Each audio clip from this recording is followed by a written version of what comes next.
జీవితాలను బలి తీర్చుకోవద్దని చెప్పేసి నేను వేడుకుంటున్నాను. ఊరికే అందరూ మూఢనమ్మకాలు, మాటలు, మంత్రాలు, తంత్రాలు ఇవన్నీ నమ్మి మీ జీవితాలను నాశనం చేసుకోవద్దు. ఎలాంటి అనారోగ్యం వచ్చినా ఫస్ట్ పోవాల్సిన హాస్పిటల్స్.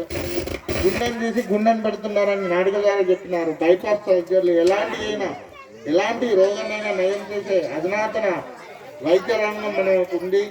అన్నీ మనకు ఫెసిలిటీస్ ఉన్నాయి కాబట్టి ఎలాంటి అనారోగ్యమైనా కూడా మనం పోవాల్సిన హాస్పిటల్కి. అదేవిధంగా ఇక్కడ జనాలను మాటలు అమ్ముకొని బతికి రూపాయలు సంపాదించే ఇలాంటి బాబాలు ఎంతోమంది తయారవుతూ ఉంటారు. వాళ్ళందరినీ ఎవరిని నమ్మద్దని. అంత శక్తులు వాళ్ళకుంటే వాళ్ళ జీవితాలు వాళ్ళు బాగుపడేసుకొని వాళ్ళు మనకేం బాగు చేస్తారనేది మేము ఒకటి గమనించాలా. శక్తులు ఉంటే తనను తాను నేను మంచి కావాలని కోరుకుంటాడు, ఎదుటి చెడు కోరుకోడు. నాకు శక్తులు ఉంటే నేనే మంచి కావాలని కోరుకుంటాను, కానీ ఎదుటోళ్ళకి కాళ్ళు పడిపోవాలా, చేలు పడిపోవాలని నేను కోరుకోను.